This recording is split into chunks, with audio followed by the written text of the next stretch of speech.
Live 5 for 6 Skyview Network, sponsored by Terry Lambert Hyundai. Temperatures are warming up big time, and it will stay that way even as we go into the new month. I'll have all those details coming up. Right now on News Channel 6 at 4, Lincoln County Commissioner under investigation by the GBI. An update on that case for you.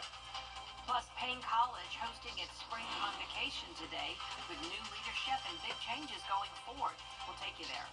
And a lawsuit targeting a school curriculum policy in South Carolina. The NAACP says it's unconstitutional. As your News at 4 starts now. Live from Television Park, this is WJBF News Channel 6 at 4. Good afternoon, everybody. I'm Brad Means. And I'm Jenny Montgomery. Thank you for joining us. Coverage you can count on begins with a Lincoln County commissioner and business owner charged with child molestation. The GBI confirming officers arrested Cooper Client yesterday. He has been released on bond. Graham Lee joins us now live outside the Lincoln County Courthouse with more details. Graham? Well, Brad, Jenny, he is actually the owner of Augusta Telephone, and Cooper Clyde's also been a county commissioner here in Lincoln County for more than 15 years, but he's been under investigation by the GBI for quite some time. We did get some new information from the GBI within the last hour, so here's what we know. The Lincoln County Sheriff's Office first requested the GBI to investigate an allegation of child molestation back in May of 2024. Then fast forward 8 months, and this Monday, a Lincoln County grand jury indicted him on 2 counts of child molestation. Investigators say he then turned himself into the sheriff's office yesterday and got released on a $50,000 bond. Now, he is well known in the community, and some we spoke to say these charges are certainly coming as a surprise. He's always been a super nice guy, super upstanding fellow. I find it very hard to believe. Yeah. I mean, that's how well known that I've known him throughout the years. Now I'm talking many years. I find that very hard to believe. So we also talked to the chairman of the Board of Commissioners, Walker Norman, and he tells me that he is standing behind Clyde. Clyde still remains on the commission representing District 3 here in Lincoln County, but Norman tells me if he is found guilty on his charges, he would not be returning to commission duties. There's also no reports on a court date for Clyde at this time. Live in Lincolnton, Graham Lee, WJBF, News Channel 6. All right, Graham, thank you for that live report. The official renaming of the Riverwalk in Augusta is set for later this week. It's now known as the Edward M. McIntyre Riverwalk Park in honor of the former mayor and project visionary. The signage unveiling ceremony will be held Friday at noon. Time now for a look, it's the look of Augusta that could suffer as city leadership prepares to start over on a new trash service contract. A commission committee recommending rejecting the deal and going back out for bids. The proposal raised the annual cost to taxpayers and proposed using fee money to pay for other city services like street sweeping, mosquito control, and building demolition. That would force the city now to find new funding for those services. How do we raise the funds to tear down blighted structures, to pave roads, to spray for mosquitoes, to sweep our streets? How do we find the funds to do that? And we can't just say, well, we'll figure it out as we go. These are issues that we're facing right now. If the full commission goes along next week, the city will continue on a month-to-month contract with the current haulers. However, that would increase the city's cost by $1 million. Columbia County leaders updating us on debris pickup 4 months after Hurricane Helene hit the area. And county leaders say crews have now picked up about 6 million cubic yards of debris. And they talked about what we cannot put on those piles. Household refuse or trash is ineligible, and if it's in a pile, it will be passed. Damaged fence is a big one. A lot of folks are calling saying that their debris pile's not picked up. We ask them, are we inspected, and it's got fence boards or damaged fence or construction material in it. We won't pick that up. We can't pick it up. We still don't have a deadline for when the county is going to stop picking up all that debris. It is time now for our first look at the weather with Chief Meteorologist Jenna Petracci. Yeah, picture perfect out there. The way the sky looks and the way the temps feel. Yeah, I was wearing shorts earlier. I mean, this is much much warmer than it was over the past couple of weeks when we were bundled up with a bunch of different layers. And on top of the warmer weather, we also have the sunshine to come with it. Just a beautiful day as we take a look at our Terry Lambert Hyundai Skyview cam over the river. Our temperatures are now in the 70s. Augusta right at the 70-degree mark, 72 in Barnwell, 70 in Evans, upper 60s in Millen and Thompson. Wrightsville, you're at 67, and that's about as cool as it gets today. So anywhere from around 67 to 72 degrees, and that's putting us around 10 degrees warmer than it was yesterday. So you may remember Monday we were at 50 degrees, yesterday we were at 60, and now we're at 70. So each day is climbing by around 10 degrees. Now we won't get to 80 tomorrow by any means, but we could see some mid-70s, especially in our southern counties. Now the dew points are low once again today in the 30s, and the winds are breezy coming in from the west. We're seeing sustained winds up to 17 miles per hour in Evans and Edgefield, and those winds are gusting up to 23 now in Augusta, 25 in Aiken, 27 in Evans. We don't have any wind advisories in effect at the moment, but I do think we'll have one on Friday, as we're going to see those winds get even stronger with a cold front passage. But in the meantime, pretty quiet weather today. Some clouds down to the south of us. No rain nearby, just this weak front moving in, bringing those breezy winds. Then out to the west of us, we do have some rain, and tomorrow will be a dry day, but once again, we will be watching that cold front passage on Friday, bringing us the high winds and some rain with it. But in the meantime, mostly clear to partly cloudy tonight, going down into the low 50s by 9 p.m. And as we look ahead, we will see those temperatures climb all the way up to around 74 on Friday with that rain chance.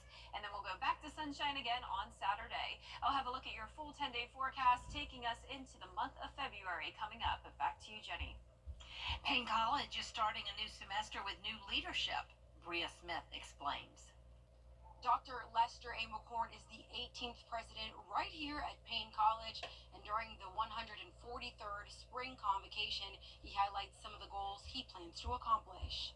We need some lions who are willing to fight for the pride, so they shall fight. During the ceremony, Dr. Lester announced new faculty and staff under his new administration. Students had the chance to hear from alumni, city leaders, and current staff about the direction for the college. Dr. Lester addressed several key points, like the impacts of Hurricane Helene. He says community partnership and support is vital for restoration. We're looking at some of the needs, where some of the gaps and deficiencies are on this campus, and we probably would not have done it with as much meticulous care if it had not been for the effects of the storm. We've had about $5 million worth of damage on this campus. So it's going to take a lot to get there. It's not going to happen overnight, but I believe that we'll be better and stronger when it's all said and done. Dr. Lester is hopeful that this new year and new administration will lead to new accomplishments for the future success of Payne College.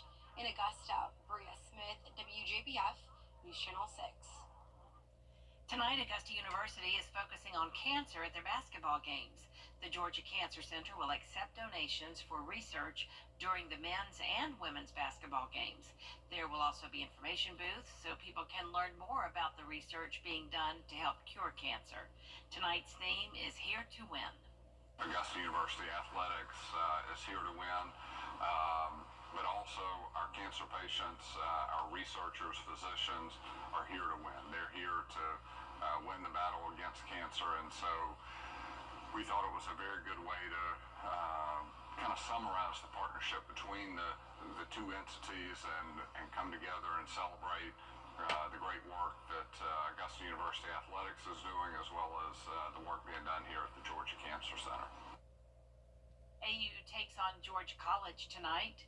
Women's tip-off is 5:30. The men's game starts at 7:30 at Quisenberry Fieldhouse.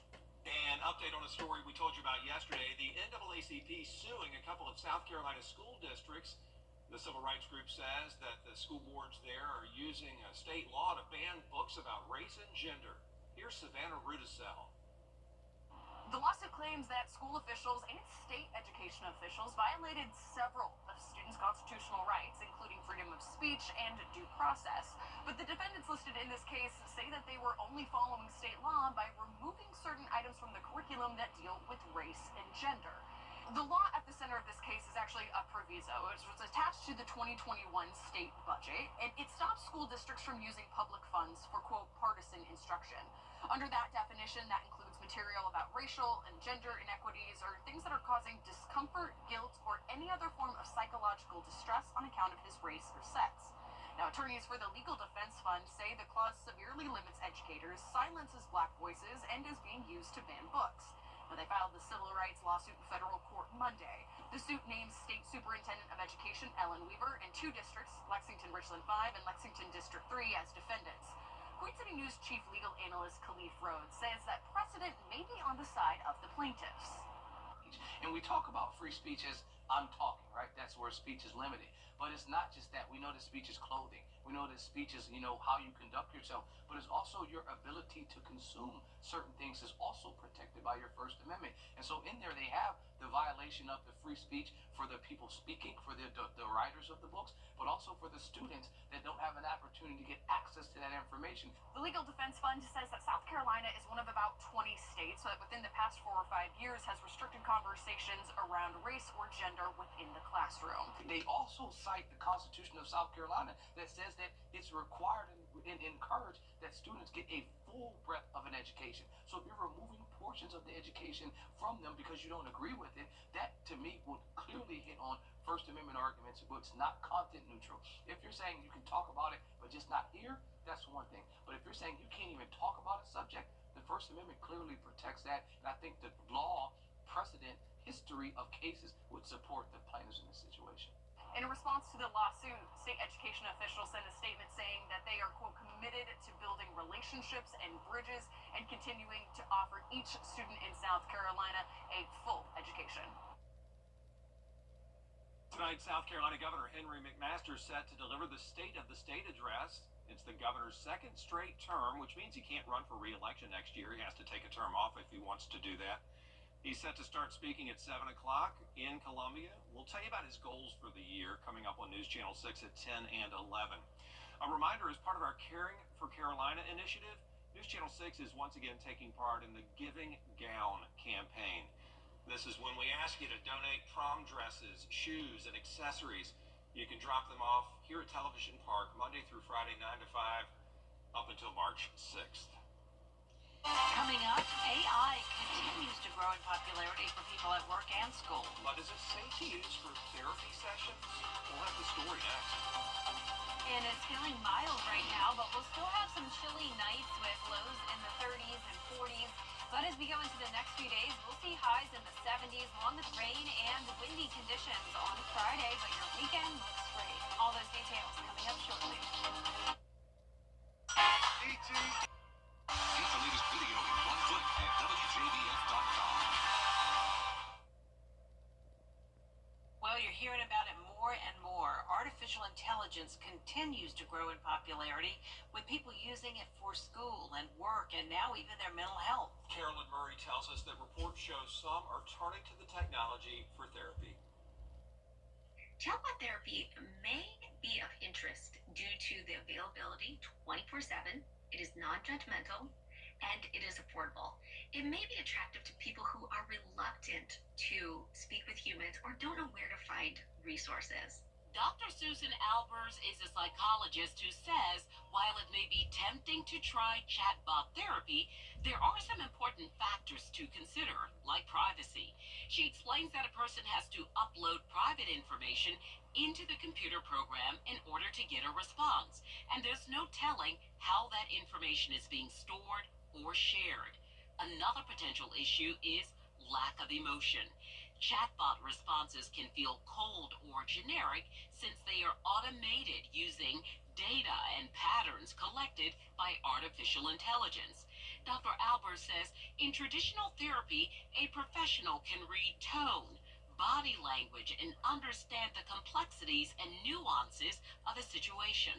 Chatbot therapy might be helpful to help you to think through a response to a relationship concern or to respond to an awkward conversation. Things that we struggle with in daily life but are not a persistent issue or chronic problem. Dr. Albers warns that chatbot therapy is not equipped to handle a crisis or emergency. And if you're experiencing either, it's best to speak with a medical professional. Jenna has your full forecast next. Weather headlines on WJBF News Channel 6. Brought to you by Hickson Roofing. If your roof needs fixing, call Mr. Hickson. Hello? You gotta get your story straight. What an idiot. Everything you know. Don't give a rat's behind. That's and I'm just getting started. Judy Justice. Weekdays at 3 on News Channel 6. CSRA. Now, your most accurate forecast with WJBF Live Viper 6. Welcome back. It is a beautiful Wednesday. Mostly sunny skies still. You can see just a little bit of cloud cover off in the distance. Tomorrow we will see more clouds moving in, but we're going to stay dry over the next day or so. But right now on our Terry Lambert Hyundai Skyview Cam in Aiken, the sun is coming down with temperatures at 70 degrees. Huge change of pace from just a week ago when we were only topping off in the 30s. Winds are coming in from the west at 13 miles per hour. Dew points are low at 30. Humidity only at 23%. And our sunset will be at 5:57 this evening.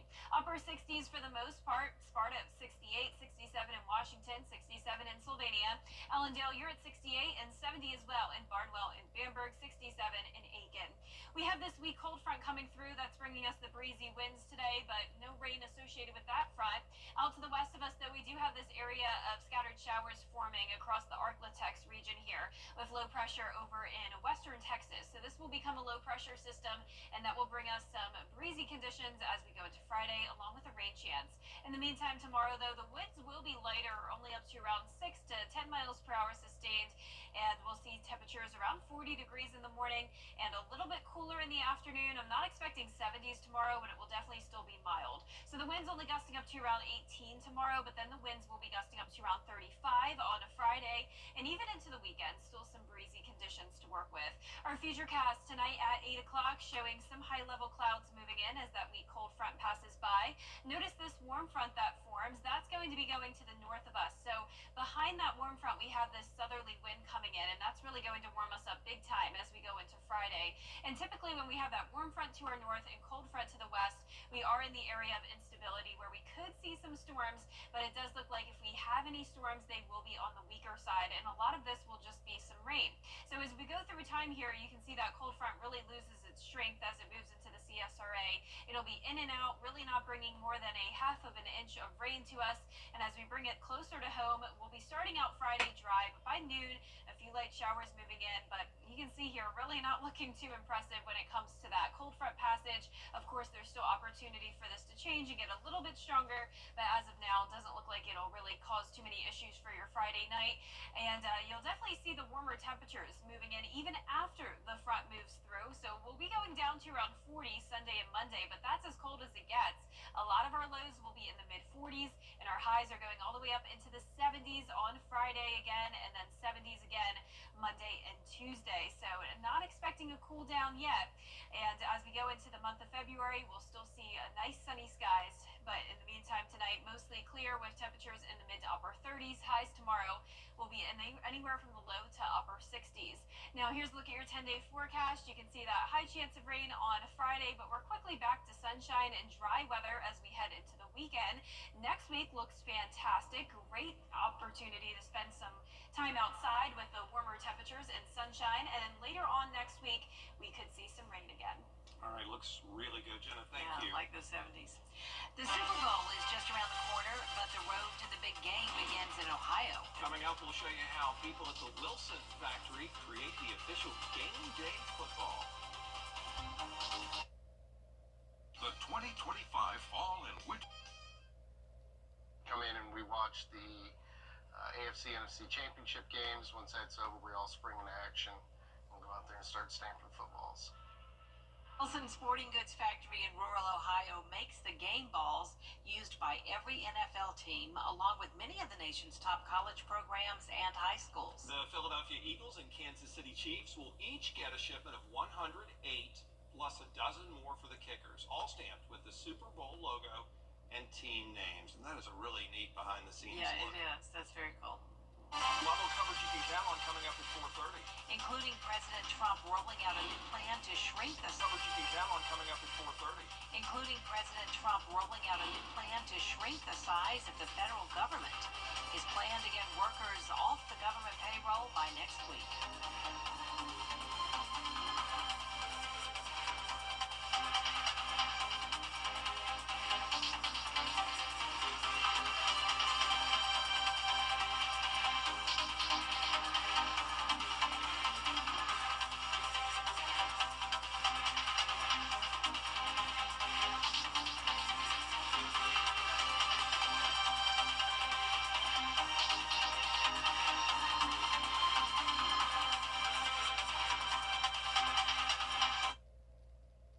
Are you tired of gutters that just don't... After my accident, they got me a great settlement. Wow, it sounds like your insurance company really took care of you. Are you kidding me? Those guys are a bunch of clowns. Denied? I got your settlement right here. Your claim. Denied. I called George Sink Injury Lawyers. Call us today. We'll put an end to the games and gimmicks and get you the biggest recovery possible.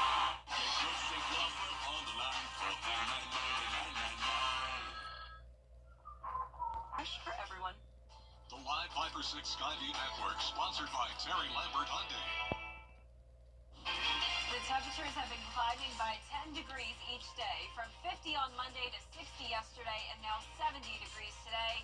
Coming up, I'll have a look at how warm it will get the rest of this week and as we head into the new month. Now at 4:30, confirmation hearings continue on Capitol Hill.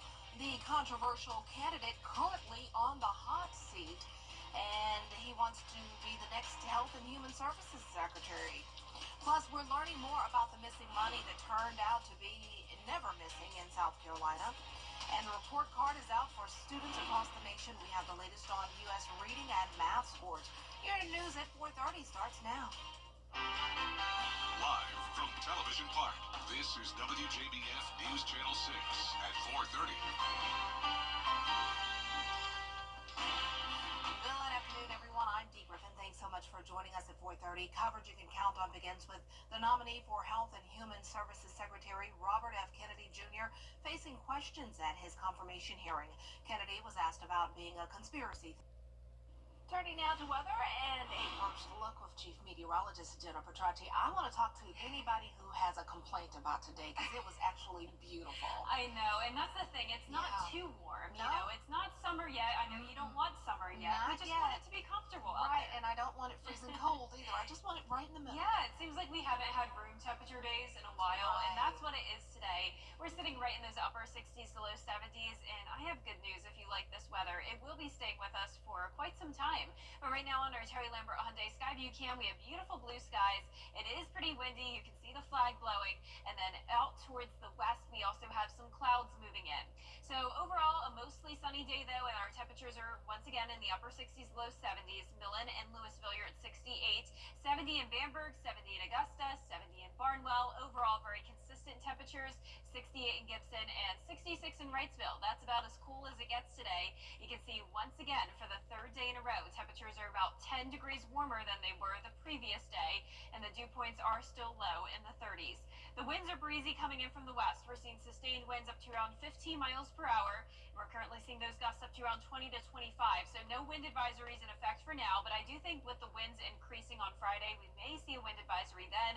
But overall, pretty quiet weather for us the rest of tonight. Some clouds out to the west of us, like I mentioned, and then you can also see some scattered showers here around Oklahoma, Arkansas, Louisiana, and Texas with a low pressure system forming. We just have a weak cold front over us for now. We're going to stay mostly clear to partly cloudy tonight with temperatures going down to the low 50s by 9 p.m. And we're still going to see more 60s and 70s. You can see we're going all the way up to 74 on Friday, but we'll also see some rain and maybe a few storms. Coming up, I'll have a look at your future cast for that, so stay with us, but back to you, Dee. All right, thanks so much. We'll see you then. Federal workers have until a week from tomorrow to decide whether to accept a buyout offer for their jobs. President Trump is offering buyout. The new administration in the White House, the future of student loan forgiveness is unclear. Now some are asking, is it time to refinance your student loans? Jacqueline Lee reports. If you're thinking of refinancing your student loans, NerdWallet lending expert Kate Wood says to start by looking at your loan details. See how much longer you're going to be repaying those loans and what your current interest rate is. You might know, oh, it's around this percent. You want to make sure you know what that exact number is. Knowing whether it is a federal loan from the U.S. government or a private loan is key. Federal student loans work a bit differently because when you apply for these loans, it's not about you, it's not about your credit score, your finances. You simply get an interest rate based on what the interest rate is for student loans that year. She says borrowers with federal student loans might be better off not refinancing since they come with borrower protections, different repayment options, and potential student loan forgiveness. If you refinance, you no longer get those benefits. If you refinance your federal loans, they are now private loans. There's no going back. Even if you believe that you would be eligible for forgiveness, you forfeited that, you no longer are eligible. Private loans, on the other hand, are based on factors like your finances and credit score. Wood says you have nothing to lose when refinancing private loans since they don't qualify for federal benefits. If at the time that you applied, prevailing interest rates were higher, or potentially even if when you applied, maybe your finances were not as strong and now you'd be a better qualified borrower, that's when you might look into refinancing your private student loans. Wood says a strong credit score, stable employment, and steady income could lower your interest rate by 0.5 percentage point or more, which could make a big difference in how much you pay over the life of the loan. And there are some cases where Wood says refinancing your federal student loans might make sense. For example, if you are a high income earner, so the income-driven repayment plans don't help you as much. If you know that you are not going to reach forgiveness because you simply would pay off the loans before you would ever reach that milestone. Also, if you were just simply very close to your loan payoff amount, you don't have that much further to go. Compare your current interest rate with those of potential lenders to see if the savings are worth it. An online student loan calculator can help give you an idea of how refinancing will impact your budget. Jacqueline Lake, ABC News, Los Angeles. A new report card is out for American students. They are falling farther behind on test scores, and more children are failing to show up for school. That's according to the National Assessment of Education Progress. The report shows 4th and 8th grade students are faring even worse in math than in previous years. Experts say the results also show reading is a greater challenge than math. It's a call to action as parents and families to hold our districts and our school systems accountable for making sure that we get our kids back on track. I don't think this is a season of us giving up hope. It's a season of us coming together in community, in our learning communities, to make sure that our students are making progress. Educators say the message to parents is get involved, trust your gut, ask for more information, and if you need to seek outside help, do it immediately. Well, today a budget meeting was held to discuss the, quote, missing $1.8 billion. The state treasurer, comptroller general, and auditor were all there. Caroline Yaffa tells us how it all unfolded. The budget hearing turned into a questioning of Treasurer Curtis Loftus about the missing $1.8 billion, the first time he's been questioned since a new report was released. Comptroller General Brian Gaines reported to the General Assembly a missing amount of $1.8 billion. On January 15th, a financial accounting firm released a report which states the $1.8 billion never fully existed. During questioning today from the Constitutional Ways and Means Subcommittee, Treasurer Curtis Loftus says he is not the state's accountant, that he is the banker. Representative Micah Caskey says one big issue that since the people involved never reported the accounting error, taxpayers are spending millions of dollars to solve the issue. Loftus agreed, saying this has turned into a political witch hunt because all the money is there. Everybody says, what money is missing? Where did it go? Who got it? And when they find out none of that happened, that this is an accounting entry, they're outraged. We are spending millions of taxpayer dollars to address a problem that could have been raised by you or your office years ago.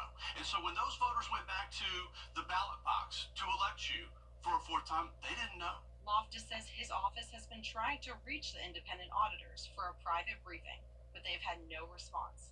In Columbia, Caroline Yaffa, WJBF News Channel 6. Former Comptroller General Richard Ekstrom resigned in 2023 after the accounting error was discovered. State Auditor George Kennedy III resigned last week.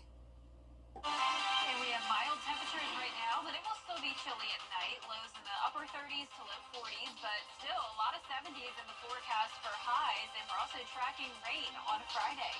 I'll have a look at that coming up. For the second time in 2 weeks, winter weather making an appearance in the area. When snow falls and temperatures drop, you can count on Live 5 or 6 as the entire CSRA deals with winter weather. The best thing to do is just stay off the roads. Keeping you ahead of the winter storm and helping your family stay prepared as we deal with freezing conditions. We've issued a Viper 6 alert day for potential for some winter impacts. Live 5 or 6 is weather coverage you can count on. Attention homeowners. If you've been injured, we take immediate action to give you the help you need. The call. As soon as I called Austin Jackson, I was very assured and at ease. The response. They handled everything so that I can focus on getting better. The work.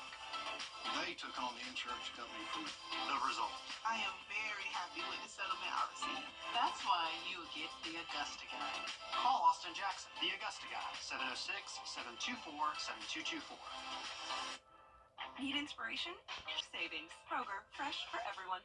Over the years, thousands of people have gotten their hands on one. And who knows, you could be next. Win your very own Good Morning Augusta coffee mug at WJBF.com/coffee club. Sponsored by Honda Cars of Aiken. Time and temperature brought to you by Planet Fitness. From Netflix to HBO, boxer Jake Paul is scheduled to fight again. His opponent just might surprise you. Dana Devin explains in today's Hollywood Highlights. Jake Paul and his brother Logan announced they're going to fight each other in the latest controversial boxing event. As you recall, Jake recently fought and won in a highly publicized fight against the 58-year-old Mike Tyson. The fight broke all kinds of records, but was widely criticized as a snooze fest, and many said it failed to live up to expectations given the age difference between the fighters. Jake has been teasing his next opponent for months, and many expected it would be UFC fighter Conor McGregor, but that's not the case. In a shock announcement, the brothers and former YouTubers posted on X minutes ago that they will fight each other, and the fight will be streamed live on Max on March 27th. This is a report here in Hollywood. I'm Dana Devin. This is a simple game. Weather headlines on News Channel 6, brought to you by Hickson Roofing. The Live 5 or 6 mobile app. Download it today. Now, your most accurate forecast with WJBF Live 5 or 6.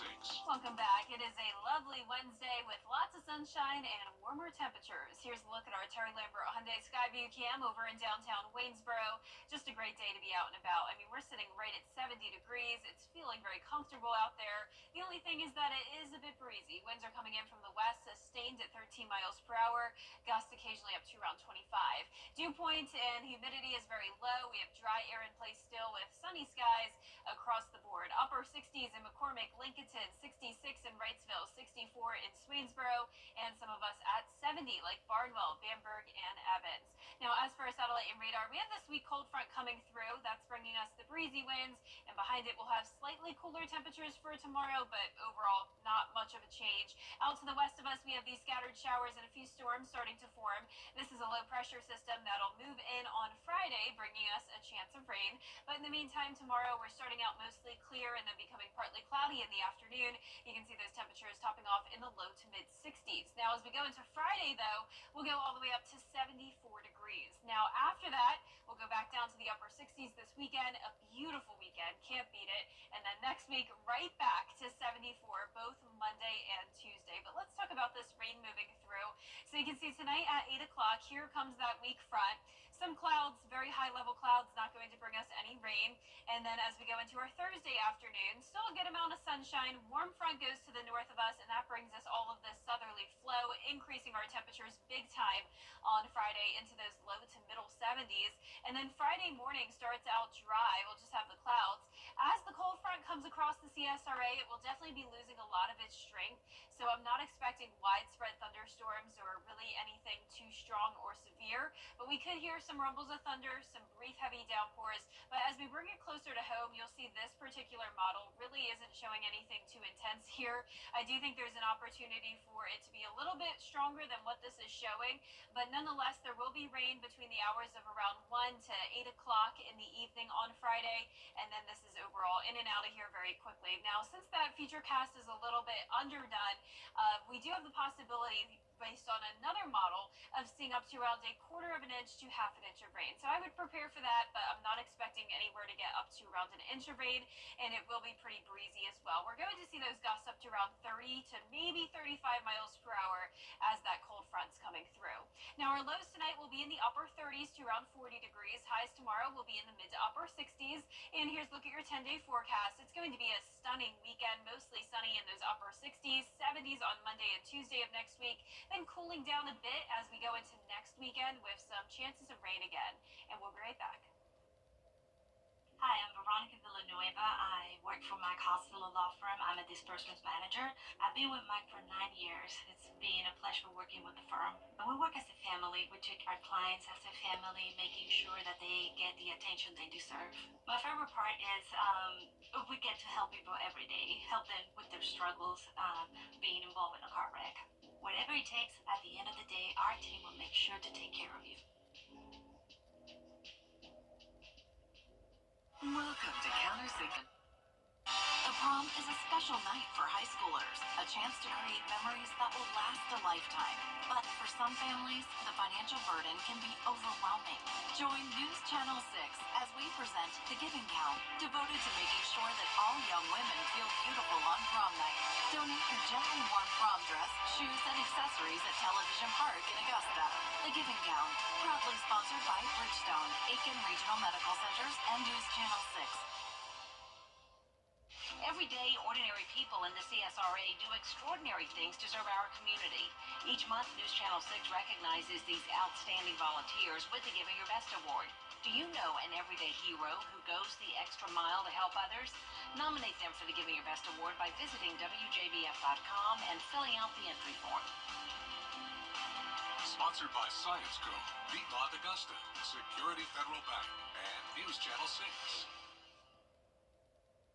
Is rainy weather putting a damper on your day? Enter to win your very own live Viper 6 umbrella today. Visit WJBF.com and click on Contest and fill out the entry form for your chance to win. Getting your hands on a live Viper 6 umbrella has never been easier. That's right. Lucky winners will be announced weekdays on News Channel 6 at 6. Who knows? It could be you. Sponsored by Busby's Heating and Air. When quality matters, call Busby's. Trusted since 1945. It's MASH CT. It's our time for now. Coming up on News Channel 6 at 5, the GBI's investigation of the Lincoln County Commissioner is underway. What he's accused of, plus more top stories. Next with Brad and Jenny. Weather headlines on WJBF News Channel 6. Brought to you by Hickson Roofing. If your roof needs fixing, call Mr. Hickson. Are you tired of... For everyone. The prom is a special night for high schoolers, a chance to create memories that will last a lifetime. But for some families, the financial burden can be overwhelming. Join News Channel 6 as we present The Giving Gown, devoted to making sure that all young women feel beautiful on prom night. Donate your gently worn prom dress, shoes, and accessories at Television Park in Augusta. The Giving Gown, proudly sponsored by Bridgestone, Aiken Regional Medical Centers, and News Channel 6. To get the weather you need to see the whole picture. That's why Live Viper 6 gives you the Skyview Network. Get a live view of traffic and weather from all over the CSRA. Available online 24 hours a day at WJBF.com and the free Live Viper 6 mobile app. The WJBF Live Viper 6 Skyview Network. Powered by Terry Lambert Hyundai. Low prices, big selection, and committed to quality customer service.